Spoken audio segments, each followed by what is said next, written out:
My critique of anti-racism comes from a desire to empower people of color and stave off the modes of disempowerment I see in my field of rhetorical studies. Rhetorical studies is the study of persuasion in all its forms, its communication. The irony isn't lost on me and shouldn't be lost on you that rhetoricians are having a hard time communicating with one another, especially when it comes to anti-racism. I do not suggest that all scholars, activists, and pedagogues interested in anti-racism abide by what I see as a detrimental ideology of anti-racism, but enough do. And as I realized exactly how these detriments were manifesting and the backing they were getting from official entities, I realized that a dissenting voice was in order. I should also say that I'm not here to make enemies, but I am not necessarily here to make friends either.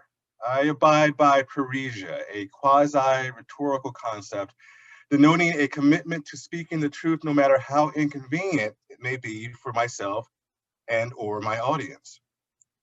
Of course, if one defines Parisia as speaking truth to power, one can conclude that Parisia has been an executive concept when it comes to social justice in general. Usually, however, the unapologetically truthful speaker has been the one pushing the forms of anti-racism I critique. Parisia from the opposite direction, from a source deemed hegemonic or mainstream, is not seen as Parisia, but as oppression or punching down, as it were. What's more, Parisia coming from the opposite direction and from a person of color threatens the narrative of anti-racism in which people of color are cast as the perpetual victims fighting off the ubiquitous and systemic specter of white supremacy. This person of color has to be framed or reframed in a way that maintains the narrative and its power to motivate.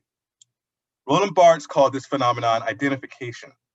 When the other is a scandal, which threatens the essence of the narrative, that other has to be assimilated, transformed, or as I like to say, erased and replaced in ways indicative of a straw man fallacy. That is, people erase one's actual persona and replace it with one more easily refutable and more easily appropriated to a favored narrative. An example of this is the newly coined term multiracial whiteness, which NYU professor Christina Beltran defines as, quote, an ideology invested in the unequal distribution of land, wealth, power, and privilege, unquote, and it, quote, reflects an understanding of whiteness as a political color and not simply a racial identity.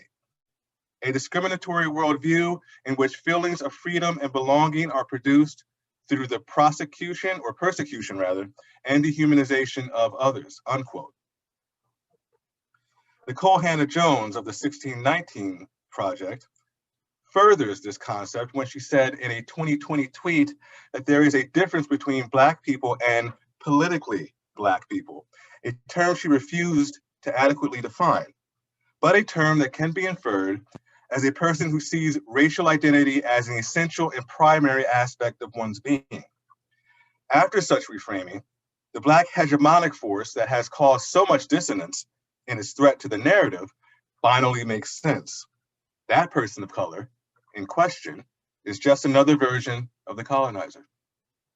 Not an Uncle Tom or a coon, right? Those terms imply a level of sycophancy that is not found in the multiracial white person, but something worse, something more dangerous and more in need of stifling.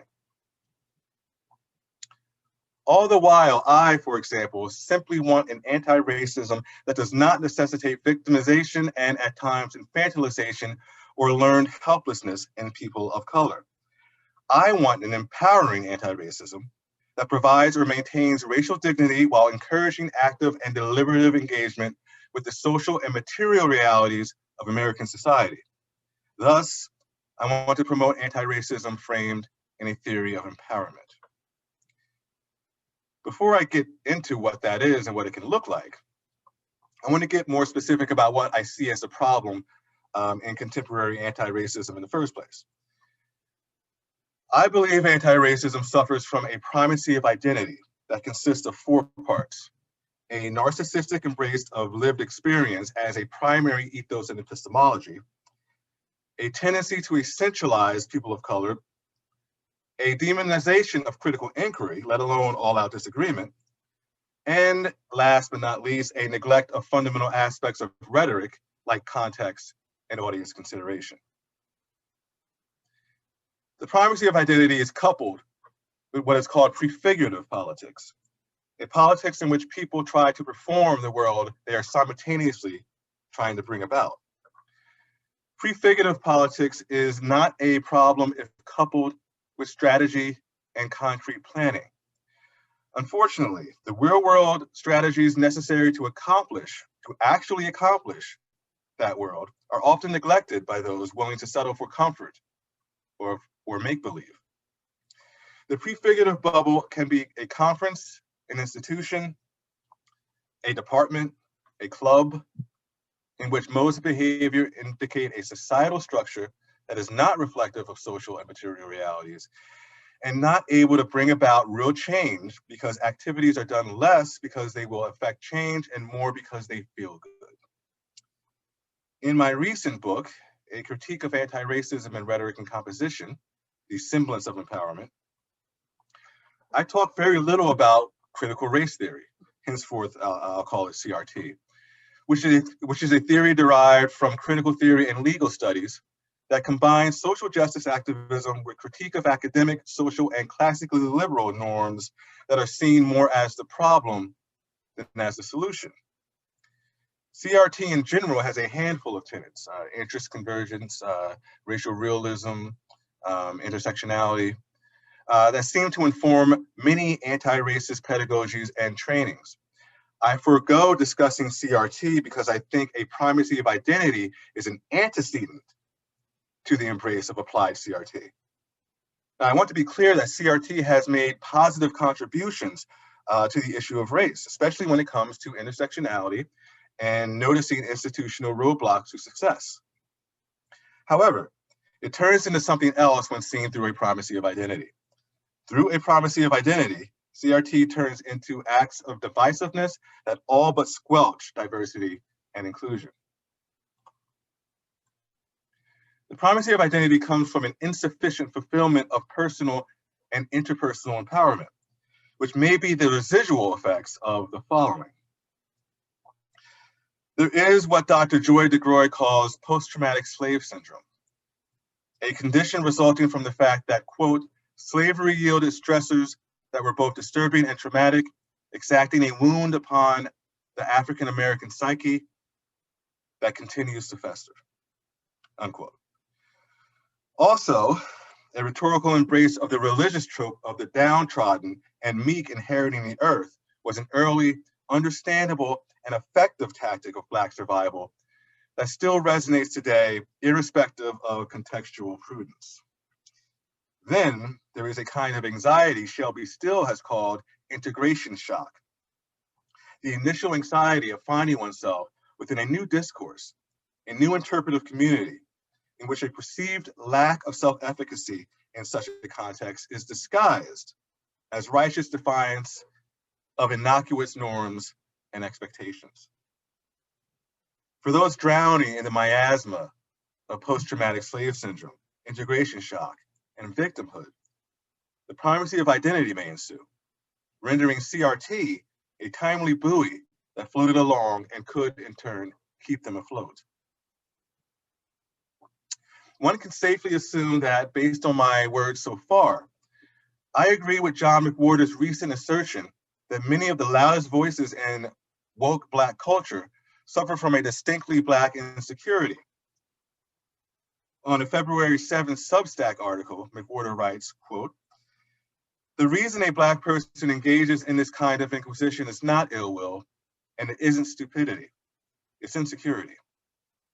Slavery and Jim Crow have many legacies, and one is on Black psychology. People who really like themselves can't be destroyed by someone referring to a word, even a word that has been used against them. If the Blackest thing you can do is get someone canned for referring to a slur, we see that the frame of mind that famously led Black kids to choose white dolls in the 1950s experiment lives on, unquote. I believe McWhorter is referring to someone who was recently fired for referring to an incident in which the N-word was used, not actually using the N-word as a slur towards someone. Anyway, post-traumatic stress syndrome, integration shock, and the subsequent primacy of identity and prefigurative politics are all intertwined in McWhorter's statement. Ultimately, it signifies a lack of empowerment. Now, I want to be clear. I'm not saying that this is the condition of all Black people. As a Black man, I find it depressing and disquieting that I have to say that. I am saying that those who feel disempowered by the aforementioned miasma are more prone to embracing more radical variations of activism because the preceding primacy of identity, which is really about protecting a vulnerable self, is a driving force. Not all Black people have this post-traumatic slave syndrome, integration shock, or victimhood. Many embrace a healthy and positive self-regard and the ability to hold forth in a variety of circumstances in civil and professional spaces. Unfortunately, these people are often called dupes, traitors, or multiracially white. I am also not saying that nothing good comes from camaraderie. There is a fulfilling and secure nature to belonging and a righteous sense of duty in abiding by what Max Weber would call the ethics of ultimate ends, which provide meaning and a sense of purpose. However, many people are only looking for the sense of belonging and purpose with little to no real concern for strategies to best ensure actual progress and societal improvement, what Weber may call the ethics of responsibility. Prefiguration crafts a make-believe world in which heroes and villains are cast to the complete neglect of the real world in which people are nuanced, multidimensional, and often on board with the vocalized, if not actualized, goals of woke social justice, the eradication of racism and inequality. In a critique of anti-racism, I present empowerment theory as a framework for anti-racist work, whether it is activism or pedagogy. Empowerment theory is derived from psychology and social work and is prominently championed by Mark Zimmerman and Judith A.B. Lee, respectively. It also has a tacit presence in the anti-racist and social justice policies of people like Chloe Valderi and organizations like the Greater Good Science Center.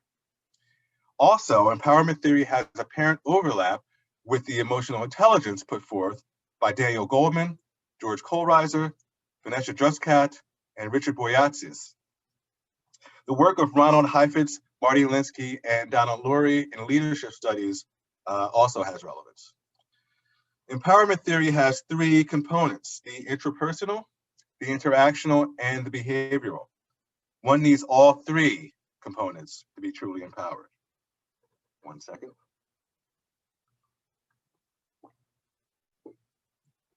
So, what are these components? The intrapersonal component addresses how we speak to ourselves, what rhetorical theorist Alexandra Piri and Jean Nienkamp may call internal rhetoric. It has to do with self-awareness and self-management, and is meant to help people acquire self-efficacy and positive self-regard. Ultimately, it helps provide oneself with what psychologist George Kohlreiser calls a secure base, a condition that helps one develop a sense of protection and encourages a person to, quote, focus away from pain, danger, fear, or loss toward a focus on reward, opportunity, or benefit, unquote. It seems clear that without a strong intrapersonal component, one cannot properly take part in the other two components because the person would be too heavily focused on self-protection and staving off the pain, danger, fear, or loss just mentioned. One can claim to want dialogue, one could claim to want change, but is really trying to acquire and or maintain a secure base. The world around us is the domain of the interactional component of empowerment, the second component. In this component, social awareness and relationship management are key competencies. Thus, empathy, active listening, what philosopher Richard Paul called fair-minded critical thinking, and an overall acknowledgement and respect for context and socio-material influences come into play. Ultimately, the interactional is about assessing and having a critical awareness of a habitus and the discourses therein. I do not mean critical as the deliberate and focused search for power dynamics per se, but what in emotional intelligence is called organizational awareness. This is reflected in the psychological and leadership concepts of moral dialogue and negotiation as well. Moral dialogue implies a shared telos of validating the other, while negotiation is the recognition of shared values as the starting point for understanding and fulfilling coexistence. In my article for the Heterodox blog, A Rhetoric of Common Values, I couch this idea in terms of finding commonalities in discourse, a term which in social linguistics can be defined as the preferred ways of being and knowing coupled with the favored values, attitudes, and beliefs of a community. Knowing a discourse and one's subject position within it is key to the interactional component of empowerment if one maneuvers through a particular habitus in good faith, utilizing fair-minded critical thinking instead of sophistic critical thinking, which is critical thinking insofar as it protects your ego and secure base, that may ensue as a result of a weak intrapersonal component of empowerment. Lastly, the behavioral component, called the political component by some, is the component of collaboration and teamwork. This is the component that is most incompatible to the aforementioned take on prefiguration because it works with actual social and material realities of civic and professional contexts. Regarding social and emotional intelligence, we have competencies of teamwork, achievement orientation, conflict management, and adaptive leadership. The behavioral component is also informed by pragmatism and the need to gauge the reality of a situation and make rational moves toward particular goals.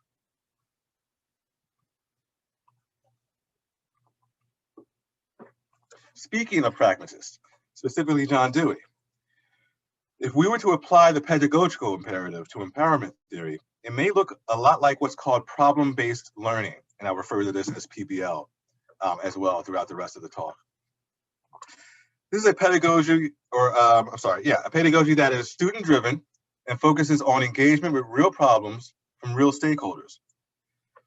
For one of my courses, Communication and Professional Cultures, I spent the first half of the semester going over rhetoric, professional writing genres, and the importance of empowerment theory and emotional intelligence in civic and professional spaces.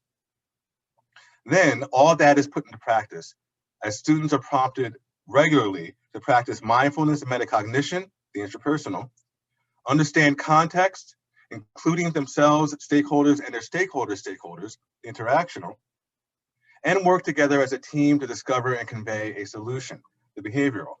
So my students have, there's a stakeholder in the town of York where the college is located. And, this entity, it's been a worker space. It's been, this semester, it's a local Rotary Club. And those entities have real problems that my students work on, right? So they are forced to acknowledge reality.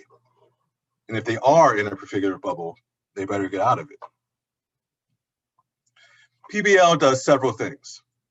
First, it demands reality testing. A real problem cannot be solved if one refuses to acknowledge the real context in which it arises. Secondly, it provides a locus of control that interpolates or calls forth the components of empowerment. That is, it forces students to acquire and maintain agency and self-efficacy. Lastly, and perhaps most importantly for this talk, it enhances diversity and tolerance because all involved have to work together as well as possible to get the task done. Political scientist Kurt Birch explicitly states that because of its democratic, deliberative, and interpersonal nature, PBL would improve, quote, the participation, achievement, and enthusiasm of women, minorities, introverts, and those frustrated by the competitiveness and alienating isolation fostered by typical classroom instruction. Birch believes that the relationship between participation and diversity is reciprocal. They each enhance the other. Why? Birch continues, quote, problems are vehicles for learning. Problems transport students from the classroom to tangible, real-world situations that stimulate their curiosity and creativity, unquote. Identity has to be transcended or at least de-emphasized in most cases to achieve an authentic and effective solution. To put it simply, the stakeholders want the problem solved. They don't need it to be solved blackly or whitely necessarily. Problem-based learning is so conducive to acquiring true empowerment that I believe it can be effective beyond the classroom. In an Atlantic article titled "Coexistence is the Only Option," Anne Applebaum posits collaboration as a way to transcend current societal woes, writing, quote, infrastructure investment can produce projects benefiting all of society too, unquote. And she continues, quote, get potential protesters of different political views into a room and ask them, how are we going to protect our state capitol during a demonstration? Ask for ideas, take notes, make the problem narrow, specific, even boring, not existential or exciting. Who won the 2020 election is, for these purposes, a bad topic. How do we fix the potholes in our roads is, in contrast, superb, unquote. Perhaps at the local level, people of seemingly disparate values, attitudes, and beliefs can transcend their differences to address things that actually matter with an insistence that all their lives will be improved for having done so. Most ideally, perhaps, Joy DeGroy presents a societal problem-based learning comparable to Applebaum's as a way to assuage or remedy post-traumatic slave syndrome. Using her preferred term of improvement science, she writes that the societal problem-based learning is a learn by doing approach that has the fundamental goal of ensuring that, quote, improvement efforts are based as much on evidence as the best practices they seek to implement, unquote. Furthermore, improvement science or societal problem-based learning, as I call it, quote, zero in on the problem quickly and involve engaging with partners and stakeholders from the beginning of the process throughout the life of the project. This requires, quote, an outward focus that investigates how the environment, history, and human systems have created the problem that is in need of solving, unquote. So the self-centeredness inherent in the primacy of identity and the fictive nature of prefiguration must be transcended by, in a manner of speaking, getting over ourselves and into social and material realities that need to be addressed. I will end with empowerment theory's relevance to diversity and implicit bias trainings that make the need for a strong intrapersonal component that much more salient. Texts abound about the fact that mandatory diversity trainings not only fail in their mission, but can also make things worse. This is because every diversity training I've experienced, including ones I've organized or facilitated earlier in my career as a diversity officer, started at either the behavioral or interactional component of empowerment.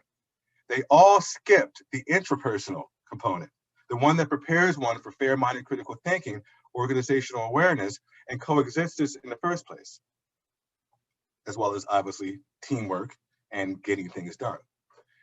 Mindfulness and metacognition should be a much bigger focus for us if we truly want to get things done.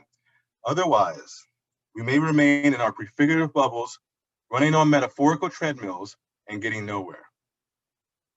I'm done.